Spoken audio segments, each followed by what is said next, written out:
Hello, everyone. Good evening, good afternoon, and good morning from Bowling Green, Kentucky, and Western Kentucky University. My name is John Sonnegaard. I'm the Associate Provost for Global Learning and International Affairs here at Western Kentucky. And we have a very exciting conversation coming up this morning today about the International Year of Caves and Karsts. It's sister cities in research, education, and resource management. And I'm very pleased to be joined by colleagues from around the world, our sister parks, and our research college who are exploring these beautiful and fascinating biospheres, landscapes, and natural phenomena. So I'd like to start out by introducing everyone who's going to be on our panel this morning. First is Dr. Rick Toomey, who's a cave specialist at Mammoth National Park, just outside of Bowling Green here in Kentucky. Good morning, Rick.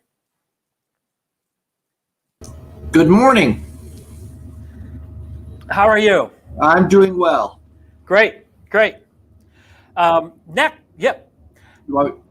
Next, I would like to introduce Rudy D'Alessandro, who is the International Cooperation Specialist for Asia Pacific, Arctic, Russia in the Office of International Affairs at the United States National Park Service. Rudy. Hello, everyone. Welcome. Thank you.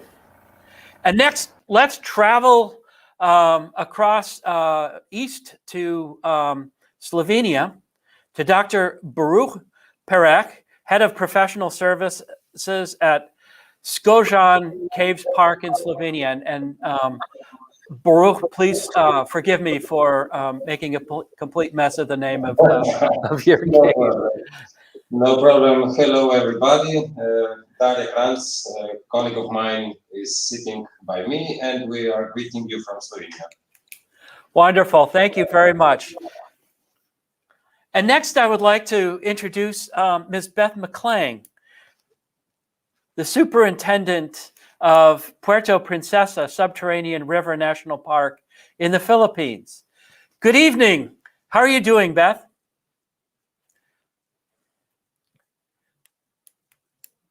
You're muted. Beth, you're muted. I'm sorry, we can't hear you. So sorry. Good evening, everyone.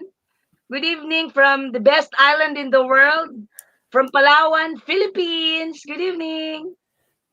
Wonderful. We can't wait to see more of Palau. And continuing on our journey around the world, I would also like to introduce Dr. Yang Pinghong, a professor at Southwest University and also with the South China Karst World Heritage Site. Good evening from Good China, from Chongqing, Southwest China. Good evening. How are things down in Chongqing?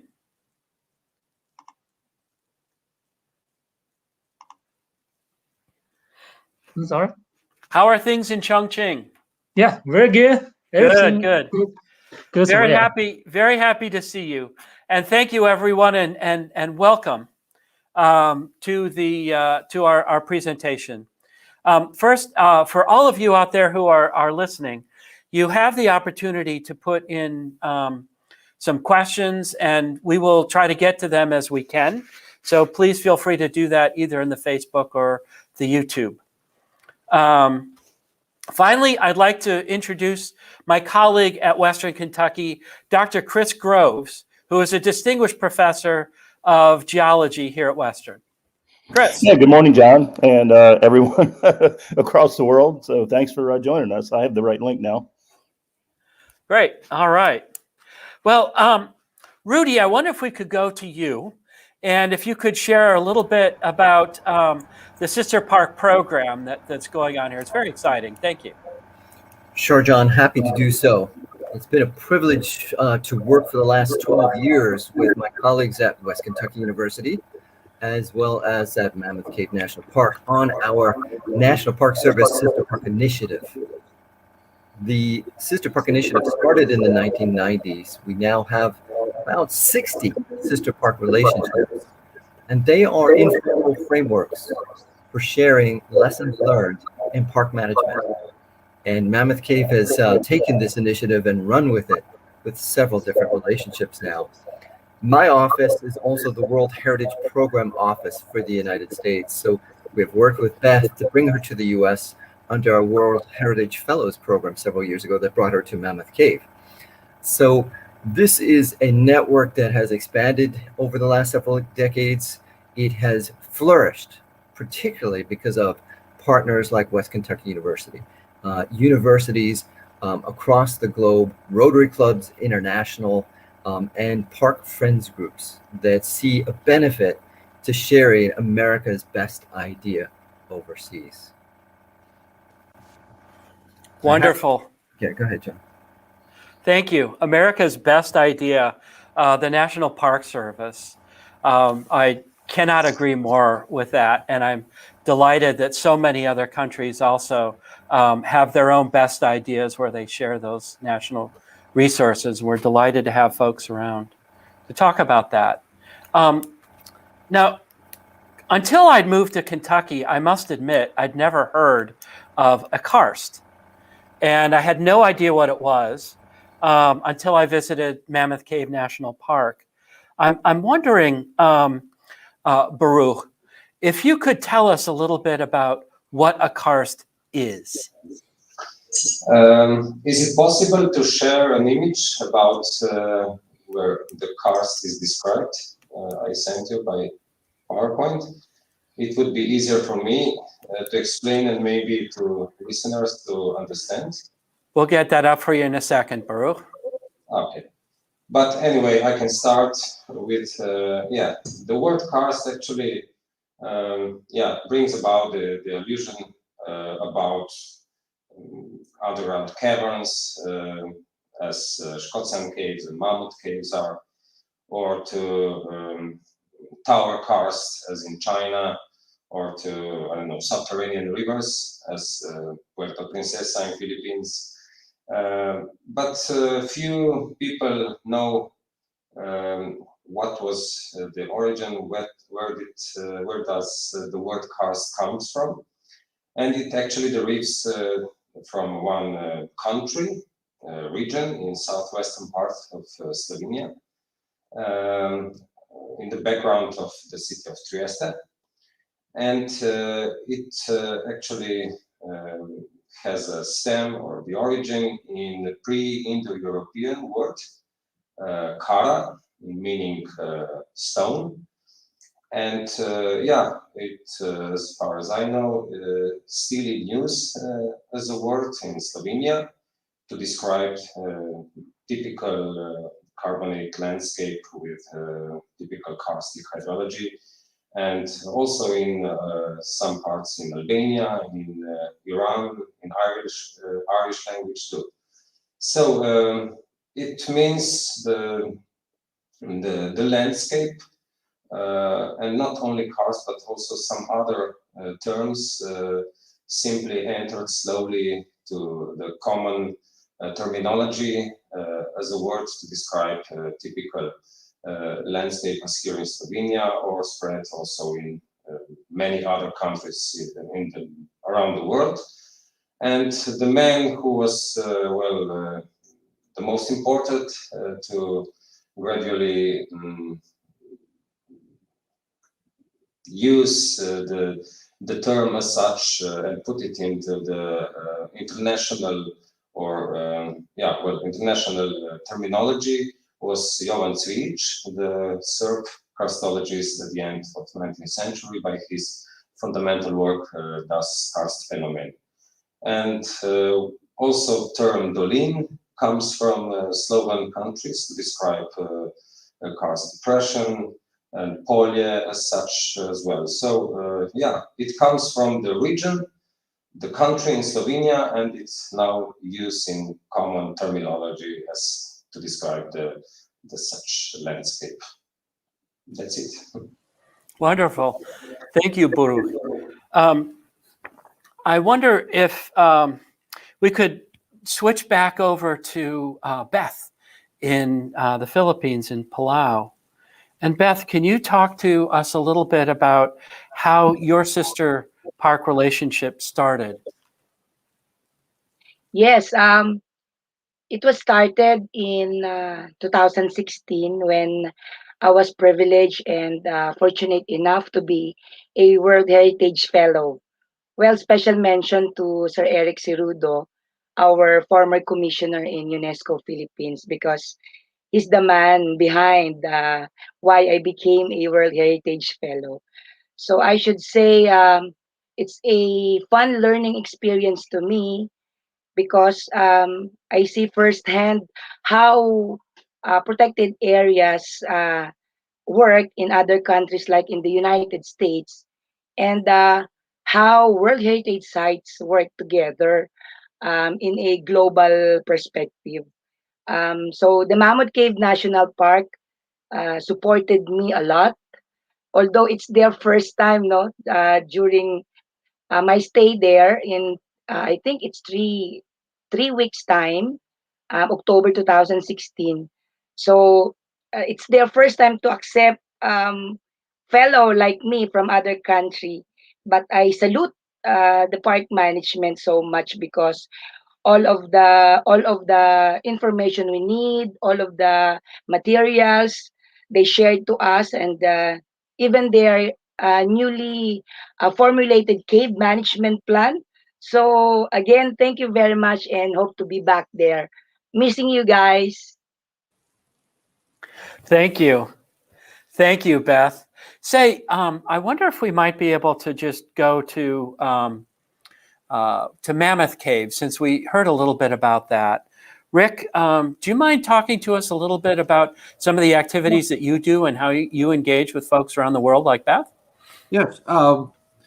Again, Rick Toomey from Mammoth Cave, and we are incredibly excited. As Rudy noted, we have taken some of the Sister Park initiative and run with it, especially in cooperation with our partners there at Western Kentucky University, like Chris Groves. Our first one was actually with the South China Karst World Heritage, who we'll be hearing from shortly.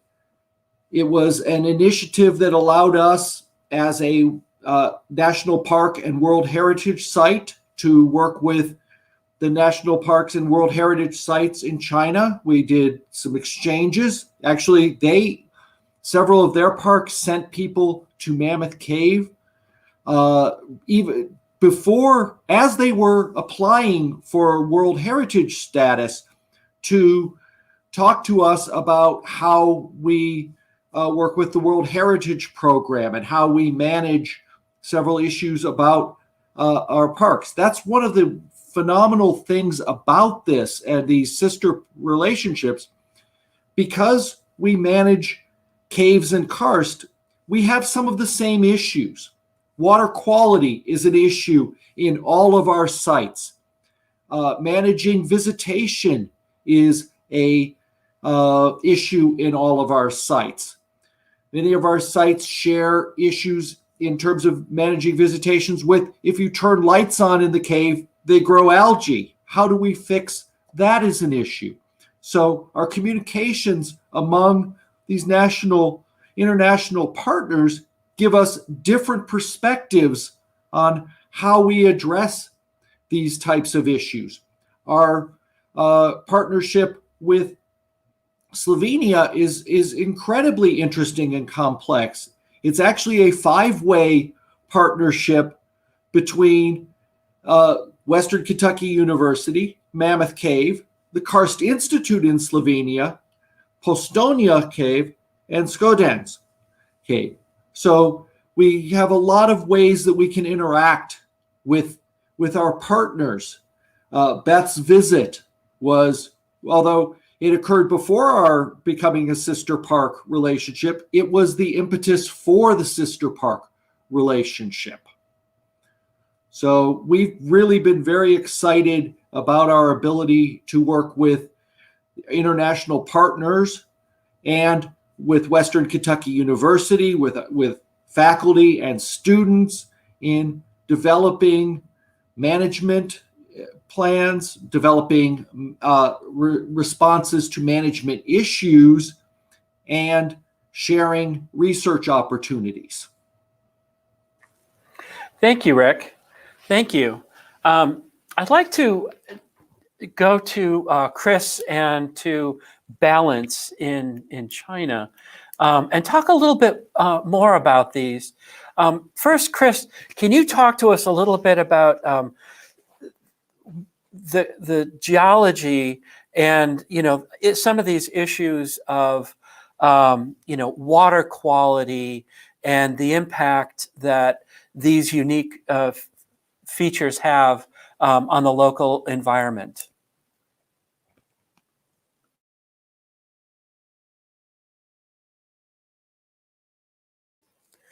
Can you unmute, Chris? I'm sorry. Thank you. So, good morning, everyone, and hello, Balance. Balance and I and well, I've known Balance, at least back to 2006, I think, and had worked with various colleagues before that in China. So Rick mentioned some of the environmental issues. Water quality is certainly an issue. What happens in these landscapes where they're really characterized by the fact that the bedrock, limestone primarily, is very, very soluble. So you end up with what I sometimes call this kind of Swiss cheese kind of landscape with caves and underground rivers. And so one of the problems, there's all kinds of great benefits. We have a wonderful national park here. As in the southwest China, there's great caves that are great, sort of economic resources for tourism. But an issue is because the ground is so dissolved out, a lot of water landing on the surface as rain, instead of flowing as streams on the surface, it just sinks right underground into the cave systems. So that means, first of all, that there was significant areas where there's limited water at the surface. It's underground instead, where it's not so easily accessible. And then also whatever contaminants there might be on the ground, human and animal waste, septic tanks, bacteria is washed down, fertilizers, other agricultural chemicals. I-65, in the railroad. So this means that in karst areas, one is, the water is limited at the surface. And then the groundwater is, very, very highly vulnerable to contamination. Generally speaking, in the U.S., certainly here in Kentucky, we're in good shape because there's a very good infrastructure. For we get our drinking water from the Barren River, and it can be treated and piped around. So we have some inconveniences. When the Corvette Museum collapsed in, for example, in Southwest China, really arguably the greatest karst region in the world. They have the same kinds of issues, but these are very rural areas and places, very rough landscapes where it's difficult to put transportation infrastructure. And so some of the parts of Southwest China with the most karst are also among the poorest parts of China.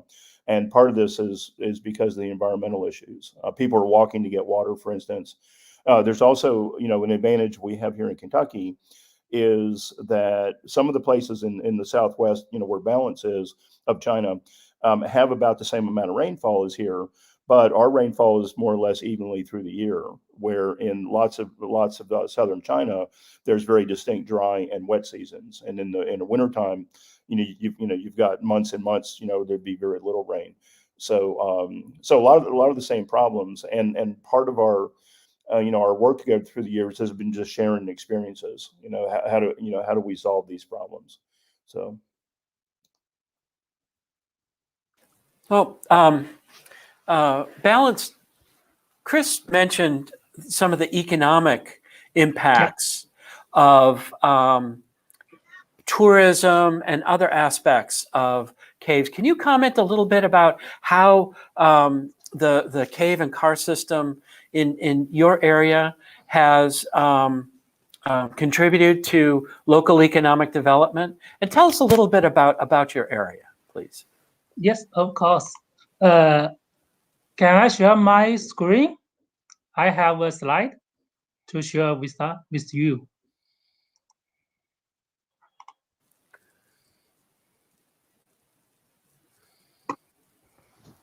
I'm sorry you can't share, but Savannah, in the background, we can put up some photographs. Is that okay? Yes.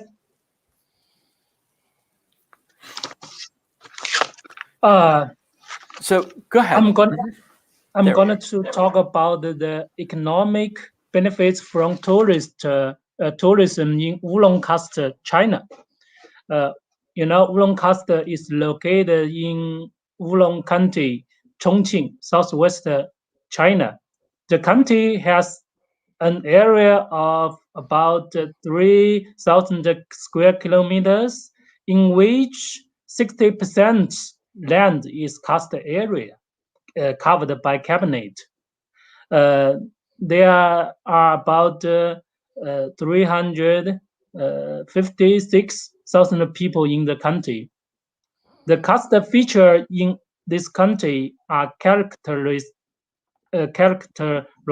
by huge sinkholes, Tianken, gorges, and caves. Ulongkastel was added to the UNESCO World Heritage in 2007. The number of tourists in Wulong County increased by 23 times from 1.6 million in 2007 to 37 million in 2020. Relying on the heritage side, Wulong's GDP increased from $0.58 billion in 2007 to $3.2 billion in 2020, in which 80% was from tourism. This increased 5.6 times in the past decade. Per capita GDP of Wulong increased by almost 6 times, from $1,650 in 2007, and in 2020, the per capita GDP increased to $9,400 every year for every person. The per capita GDP of Wulong County ranked the first place in the 6 counties of Southeast Chongqing. I think the tourism has great benefits the economy of Wulong County, because the UNESCO's designation as the World Heritage Site. The tourism has made local people more rich and rich. That's all. Thank you. Thank you, Balance. That's fascinating. That's quite a remarkable impact that they've had, the tourism has had on the area and the region. I imagine you're doing an awful lot to preserve the environment around the caves to ensure that they maintain, their ecological balance. Yeah, I think the environment around the site is very good, because the managers use a lot of technology and the scientific tools to protect the environment. Wonderful. Thank you. Thank you. Well, I'd like to go back to Slovenia and speak with our colleague Baruch. And so, how do your partnerships help you and your park address some of the challenges that you have in resource management? How do they impact the local economy similar to our colleagues in China? Unfortunately, we cannot hear you. I hope you hear us. Do you? Yes. Okay. I will start with my short presentation about our international partnerships. I have to stress first that we are involved in many different kind of networks. We are, as you know, a World Heritage Site as an underground wetland. We are also on the Ramsar site of the wetlands of international importance. We are part of the Mammoth Biosphere Program as the Karst and Reka River Biosphere Reserve. Within it, we cooperate very good, it seems, also in Cave Map network. We are also part of International Show Cave Association, and then in Europark, in Natura 2000 network, which is only for Europe, of course. Then we are inside the Alpine network and parks and Biarritz. And we also cooperate very much with some schools, universities, institutes, and museums internationally, not only on the national level. I was asked to present our how does international partnerships help us address challenges and resource management. Well, I discussed that with my colleagues, and we found out that common activities that we do on international level certainly leave its footprint. It means that they can be even of greater importance.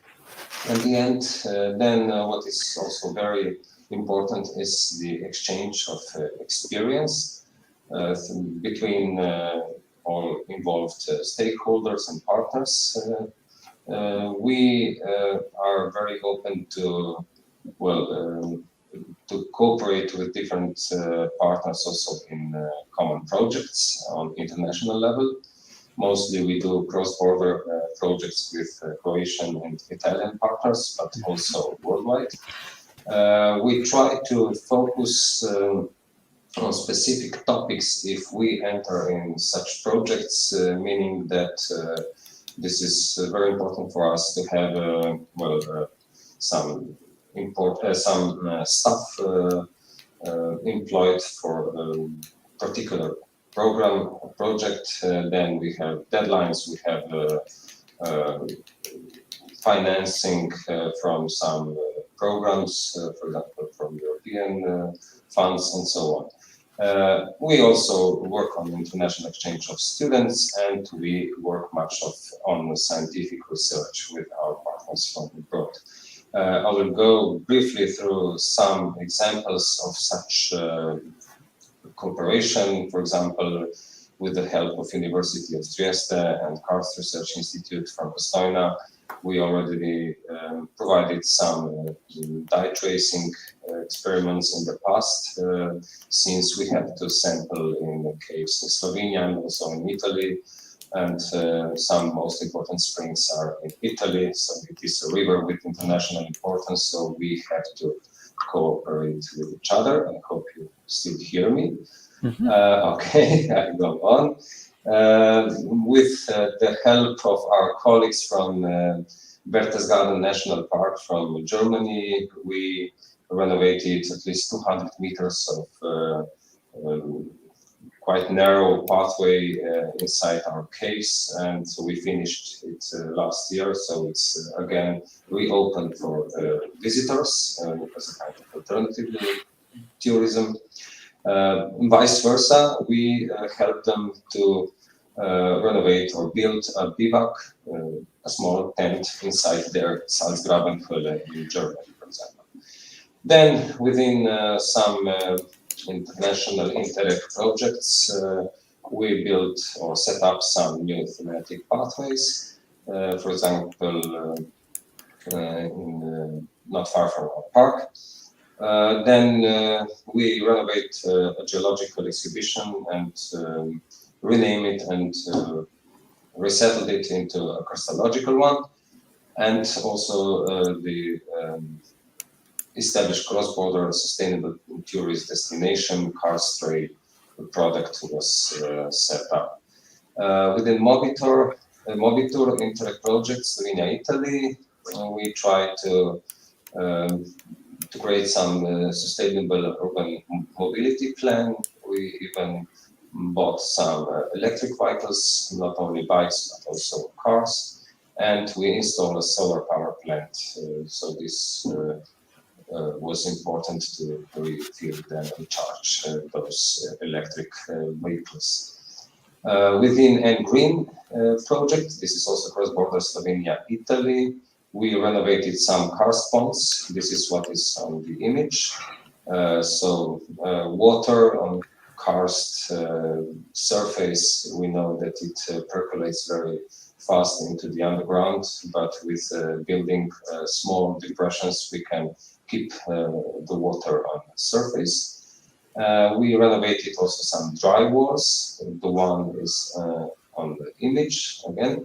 And we try to raise the awareness and education by organizing some lectures or presentations. The cooperation on the international level was increased with when we entered to the sister park program of Mammoth Cave Biosphere Reserve. It started in 2017 in France after the first meeting of Biosphere Reserve representatives. Also the Cave Map initiative was born. We invited Leanne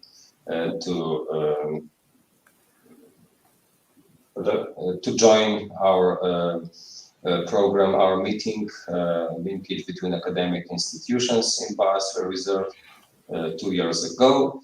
And on the other side, we joined the CARS 2020 virtual meeting. Unfortunately, only virtually. We were planning to come to the United States, but we know all what happened afterward. We prepared some short lectures, some presentations, and we were involved also in the workshops organization. Szkocjan Caves Park was also then presented in the Gazing Deeply virtual exhibition with some other karst sites around the world. And we are working on mutual promotion between each other. For example, the short movie Together for Caves was put also on our Facebook site. So we are looking forward for further cooperation, and I hope you got the image about my presentation, and I'm thanking and greeting you all. I still don't hear you. Well, Baruch, I'm very sorry that you can't hear us, but you did a wonderful job of describing some of the relationships and the caves and karst system. And it's fascinating how many different relationships you have around the world and around Europe. I'd like to continue a little bit on that. I'd like to continue a little bit on that theme of international collaboration, and especially things like research collaboration, exchanges of students, and the roles that caves and karst can have in helping to train students so that they can continue to share these remarkable natural resources. Chris and Balance, could you talk to us a little bit about how the relationship between Western Kentucky University and Southwest World China Heritage Site with Southwest University were initiated, and some of the things that you guys do together? Well, that's a long story. There's two. I'll give the short version. No, it's okay. It is a long. Yeah. For WKU, for our work in China, there's two main areas or two main groups, I guess, with which we collaborate. One is the Karst Research Institute in Guilin, China, which is the main kind of government institute for karst research. And it was actually through them that, the WKU has been working with the folks in Guilin all the way back to 1995. And then in the early 2000s, there was some overlap between the group in Guilin and then where Balance is in Chongqing, China. And they're at Southwest University of China, where Balance is. That's the other, one of the other kind of major karst research sites in China, but that's more like a university base, where the Karst Institute's a government institute, and where Balance is in a university setting, and really, the thing that's been very beneficial. Well, it's as it was clear from Baruch, there's so many different dimensions and permutations of these interactions, and sort of two related ones is that both with Balance, he and his colleagues at Southwest University, they have great interactions with the Southwest China World Heritage Site, and with great benefits both ways. Certainly Balance and his colleagues and students there have one of the great laboratories of the world, to go out and do research, both basic research about sort of how these places work, because a very important aspect, you can't protect something if you don't really understand it. So the first part is really what is there, how does it work, and then how do we work to protect it. And Balance has, well, we've worked together. We've published a number of papers together, where Balance and his colleagues have done work at several of these, but one of the places in Southwest China is called Jinfeng Mountain, which is just a wonderful place. And Balance has done a lot of work looking at water quality there, Balance and his colleagues, but publishing using pretty advanced isotope chemistry to learn about sources of contamination, and from tourism. That's one of the things that's a balance, is how do we have this economic development through tourism, but in a way that doesn't damage the landscape and is sustainable. So Balance and his colleagues, they've been able to to make use of these great laboratories as places for student training, and then also the South China World Heritage Site benefits from getting that information, the data. We have a very similar kind of case here between WKU and Mammoth Cave National Park. We have thousands really of students have been through the cave in various classes, and I mean literally thousands. And so we have this great laboratory. Lots of master's theses from WKU have been done in water quality, history, biology. And so we benefit from having these great laboratories, and then the park benefits, from getting, that information, understanding their resources. Now, the other dimension of this is, so we have these kind of parallel efforts, with Southwest University and, the parks in China, and then here at WKU. But we also benefit from those interactions. Balance was here for a year, not too long ago, just before the pandemic. And I've been over to Southwest University a number of times.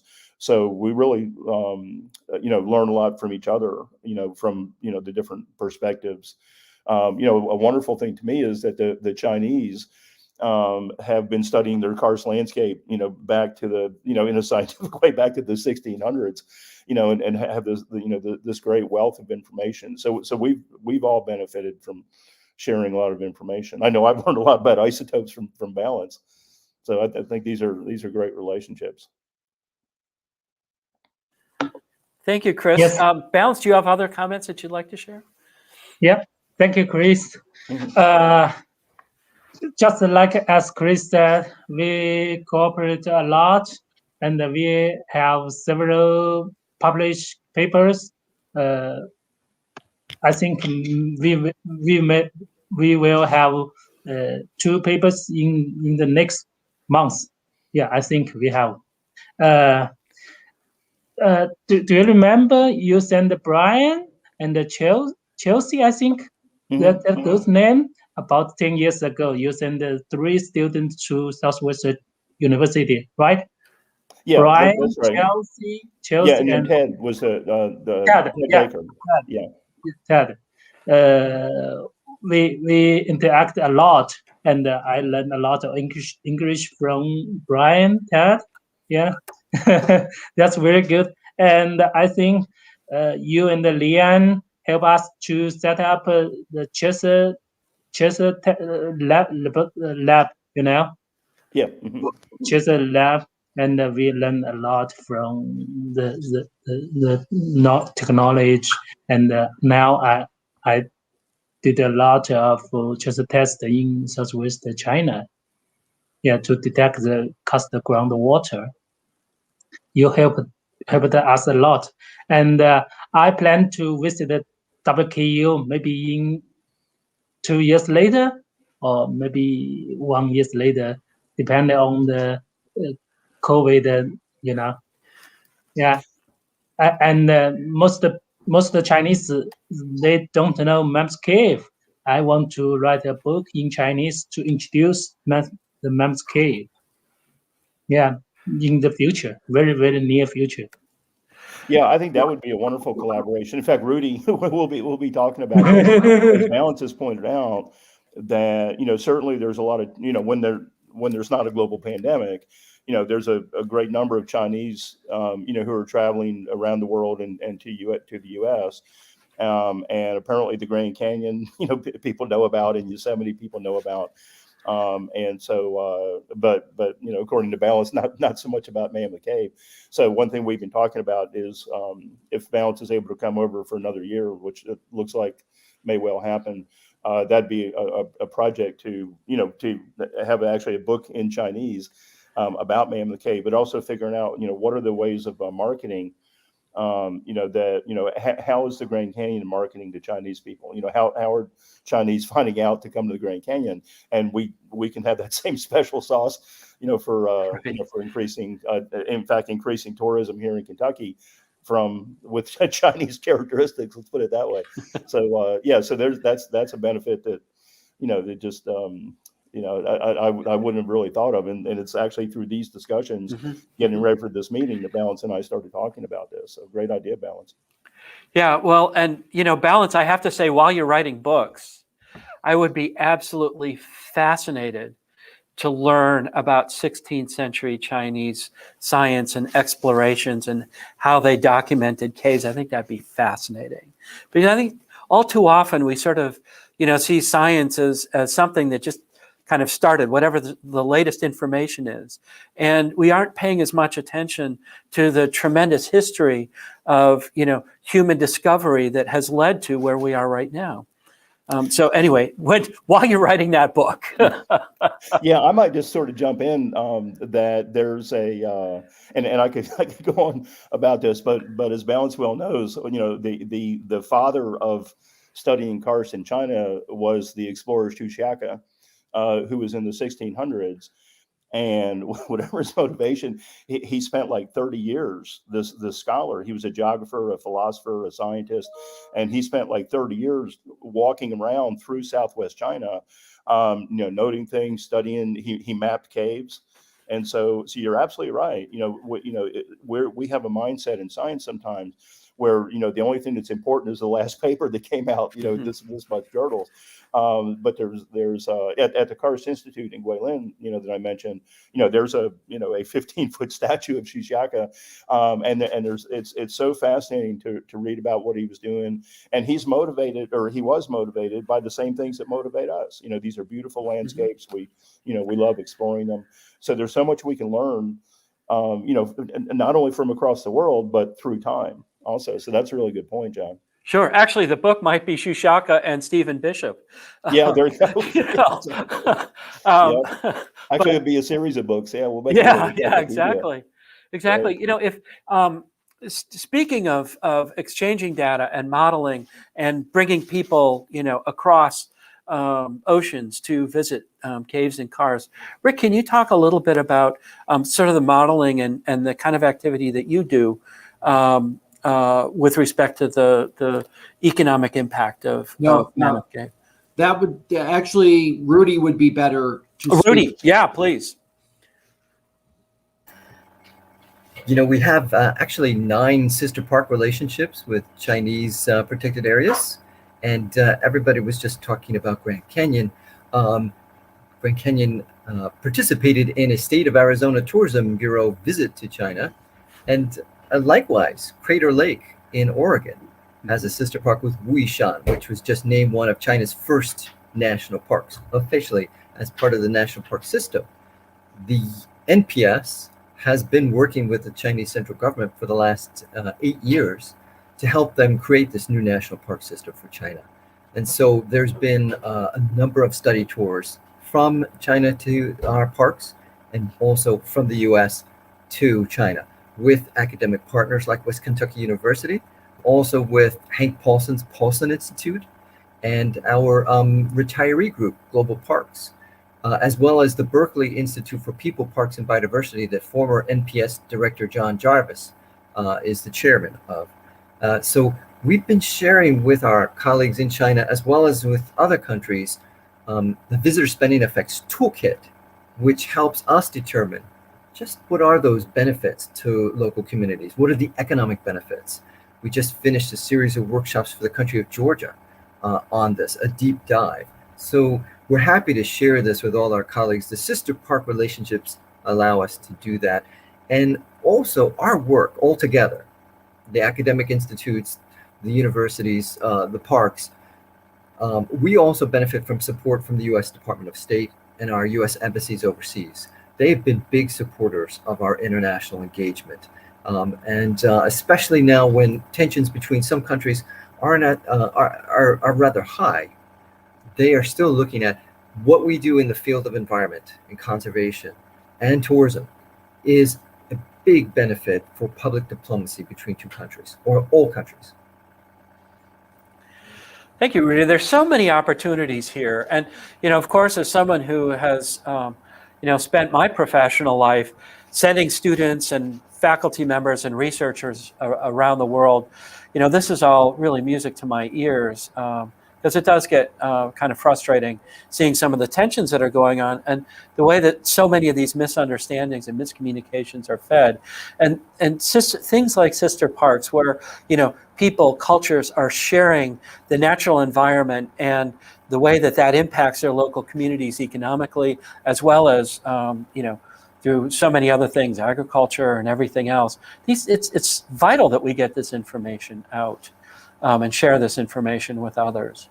John, the benefit of the pandemic, or silver lining to the pandemic, is that we are able to connect much more often and much more easily, thanks to virtual technology, to bring us together like this today. Yeah, it's really cool. Rick, go ahead. Yeah, we certainly, the pandemic certainly has made us all much more adept at using these technologies that we had been resisting using, and the getting used to using it to talk to my boss and other people at my park have made it just so much easier to extend that and talk to people all over the world, to other parks, to sister parks, to cave managers, so we can all much more easily and regularly share our work and our questions, and actually, in one sense, the pandemic has also caused us to want to share, because it's such an evolving situation that it's like, okay, what are you guys doing about this aspect of the pandemic? What are you using to clean handrails in your caves because people are more concerned about touching these surfaces? What's the appropriate thing that won't harm the cave? So, place where we are able to reach out to our sister parks and other people for experience what they're finding. Yeah, for sure. John? Yeah, go ahead. Yeah, I wondered, one thing I guess I'm thinking about here that I'd like to at least briefly mention, just in terms of a broader context, is that a lot of these, we're talking about these World Heritage Sites, which all these places are. And I should point out, that's actually a program of the United Nations, what's called UNESCO, which is the United Nations Educational, Scientific, and Cultural Organization. And then also, we haven't really talked about it, but Mammoth Cave is also some kind of an international biosphere reserve, which is a separate United Nations program from World Heritage. And they both codify places of global significance. And so these, these sites are, are bound by this large organization. And I'm mindful, that although we sort of, focus on the here and now, really, what UNESCO is about is at the end of, during the Second World War, probably, more than 50 million people died. The short story is at the end of that, there was a group of people that sat down in London and said, how do we keep this from happening ever again? And part of the answer is we learn about each other. We increase communication, because wars are starting from misunderstanding people. So UNESCO was formulated to really just to enhance international communication, in education and in all these kind of ways. And I'm mindful that when those people sat down in 1945, that they said, let's figure out ways to communicate better, to understand one another. And all these years later, here we are this morning. There's our colleagues are in Washington, here in Kentucky, they're in Asia, in Europe, and we're talking about each other. And so that's it's peace, really. Yeah, Chris, that is great. And, I cannot help but think of, next week we have the Glasgow climate conversations that are going to be happening. And, I think many of us are very optimistic that actually something meaningful might come out of those. But I think this is an important sector that helps to demonstrate to people the incredible importance of relationships between people and their environment, and maintaining their environment so that people can continue to thrive and survive, frankly, and the impacts that we can all have on these environments. I mean, I think it seems like it's a vital thing for us to be discussing and sharing about and researching on. I'd like to bring in Beth to talk just a little bit about some of the collaborative activities that they're doing, particularly with students and foreign visitors and that kind of thing, similar to what's happening in Southwest China and here in Kentucky and throughout the United States with the National Park Service. Thank you, Sir John. Well, we envision our park to be an outdoor laboratory where students can conduct their researches and studies, and not just only about the environment, but into other disciplines like tourism and social work. Right now, we have some researchers from local and national universities and other independent ones who conduct their studies in the park, just like the relationship between the Mammoth Cave and the Western Kentucky, Philippines. So we idolize you for that. And we are very open for this kind of project as long as they provide us copies of their researches, of course, in return. So we envision our park also like that. Wonderful. While we're Elizabeth, can you mute Yes. Beth, can you mute? Thank you. So I think we're getting feedback. I'm speaking of the climate delegation. Can you talk, Rudy, a little bit about the role that the National Park Service is playing in that, and the kind of things that these collaborations can help bring to the table and maybe be a model for that? Sure. The National Park Service has an Office of Climate Change Response and 6 climate change scientists, one of whom is on detail right now to the Office of Science and Technology Policy under the White House, Dr. Patrick Gonzalez, who is a member of the Intergovernmental Panel on Climate Change. So Pat's over there for a year, sharing his experience working for the Park Service for the past 10 years.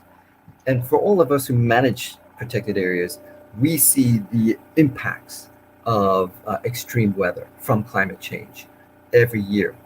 hurricanes that are more ferocious than they've ever been and more frequent than we've ever witnessed in human history.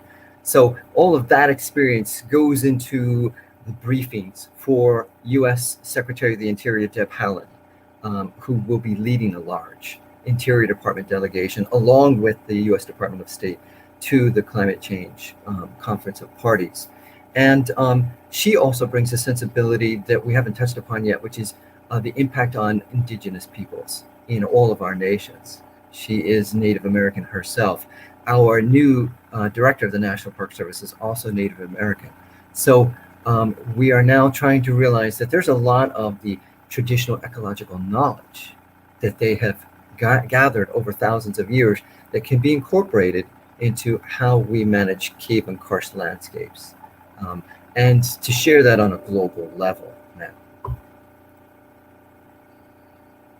Yeah, thank you, Rudy. You know, as someone who's a social scientist and not a physical scientist, I'm absolutely fascinated by the human interactions with caves and how, you know, over millennia, literally, they have been vital resources and habitats, you know, for people all over the world, and how they describe them. I had the incredible fortune when I was much younger of visiting the caves of Lascaux in France and seeing the cave drawings, and that has it's something that I will never forget. Connecting back with humans 25,000 years ago who were trying to express their environment inside their homes in the caves in southern France. It's really quite remarkable, and I hope that we have the opportunity to talk about some of these things. We've discussed so many things here. You know, this morning, this afternoon, this evening, about caves and karsts. And if it's all right, I'd like to wrap up just with each of you saying, just sharing one thing that you think is the most beautiful element of the cave and karst system that you work with. And Baruch, I'd like to start with you, please. Well, first thing that came into my mind is that entering the cave with no signal at the moment, with so many information and so many problems all around the world, is probably something that brings peace, yeah, to all of us, maybe to rethink about, yeah. Important to know is that karst aquifers, karst waters are going to play probably a very important role for the potable water, for water supplies all around the world, more and more. About half of Slovenia already become water from karst resources, and I think well, protecting such vulnerable landscapes all around the world would be more and more important.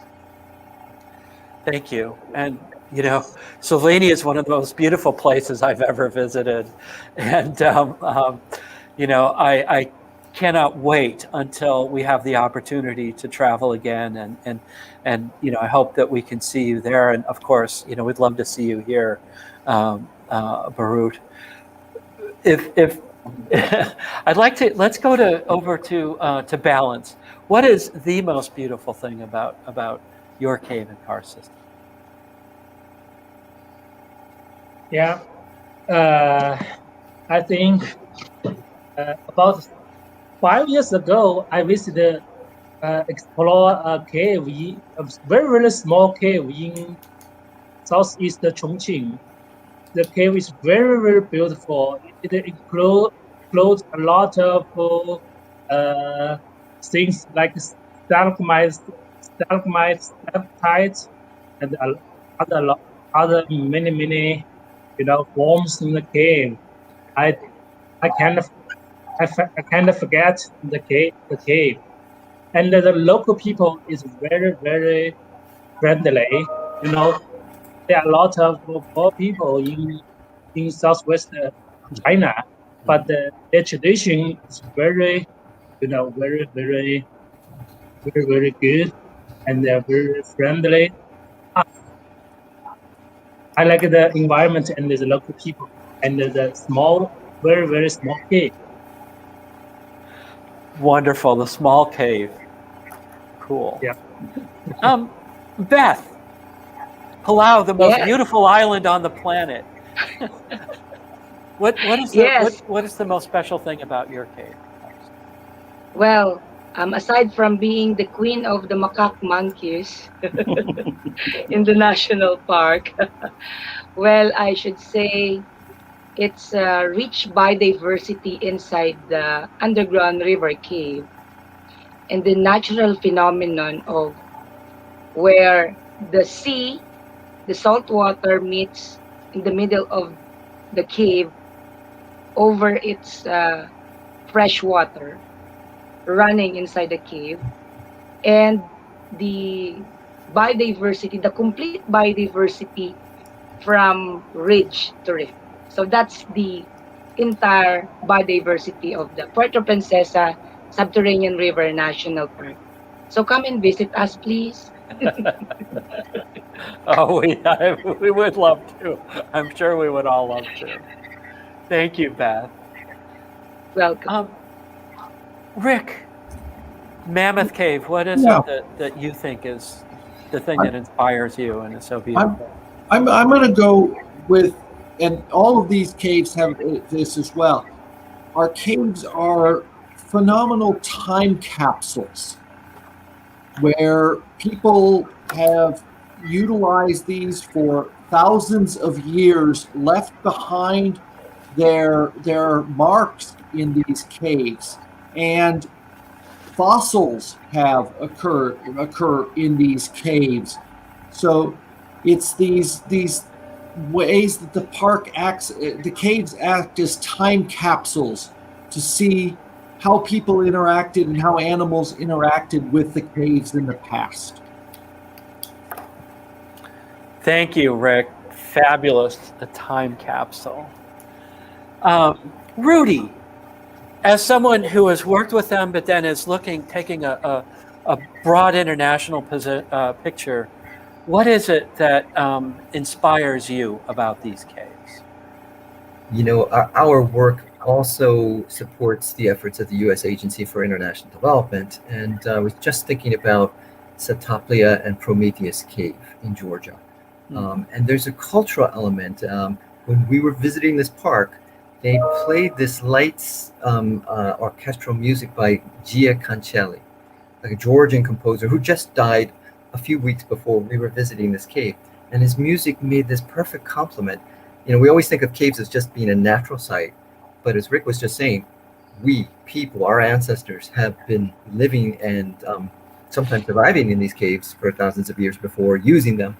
And it was, sometimes we think, well, you know, the light shows, that's a bit much, but there is the cultural element to celebrate in the national parks that are protecting our cave and karst landscapes. And through my work with the State Department, USAID, the World Bank, West Kentucky University, and all our colleagues, we get to also understand that element as well, the human side of it better.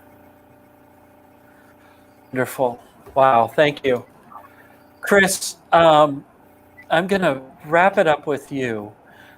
What inspires you? Someone who's been doing research on caves for a very long time, but you still speak with such passion and enthusiasm and affection for these unique places. Well, I first want to thank you, John, and your colleagues for making this all possible this morning. It's a lot of fun. You know, I think probably the single thing for me, and I think a lot of people, you know, in this business, is that I became fascinated by caves when I was 6 years old, and then managed somehow to parlay it into a day job. You know, so it's you know, it's easy to be enthusiastic, you know, when you're able to do something that you love, and I think that's something that probably all of us share in common. And as I'm, you know, listening to our colleagues, and I'm thinking about what's the most special thing. You know, I'm thinking that in Slovenia, the I won't say this right, but it's the Entiama, this cave that is so huge, that, you know, it's the origin, you know, of the word karst is in this area, and this cave is so huge the river, this gigantic river, goes into a cave and actually comes out in the next country, in Italy.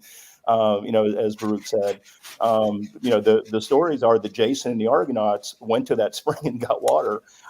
There's a Bronze Age, artifacts in the caves there. The largest room in all of Europe, 500 feet tall, is in that cave. And I'm thinking in Chongqing, sinkholes that are 2,000 feet deep. Natural bridges 500 feet tall. From cave rivers going through. Beautiful, wonderful caves. I would love to give the same summary of Puerto Princesa in the Philippines. However, our team actually was scheduled to go give a workshop there starting 2 years ago, and we have funding from the Park Service, but unfortunately the virus has got that on hold. So I'll report back once we have an opportunity to nose around down there. But it's few people, or not few people, but not everyone can say that they get up in the morning, and their job is to go have fun. And I think a lot of this in this business, feel that way. So, Well, thank you all so much. This has been a wonderful opportunity to talk and to learn about the roles that caves play around the world. And we have a lot more coming up throughout the year, the celebration of the International Year of Caves and Karsts. And so the next one that we have is on the 29th of November, when we'll be looking and talking a bit about biodiversity. So thank you all. And, I just want to leave with Baruch's little comment about caves are peace, and I hope that they help. The fine work that you all do helps to contribute to peace with our environment. So thank you all so much for joining us today to talk a little bit about the International Year of Caves and Karsts. Yeah, thank you so much, and Balance and Beth and Baruch, great to see you all. So get to Thank sleep. you. Bye. Have a Bye-bye. wonderful.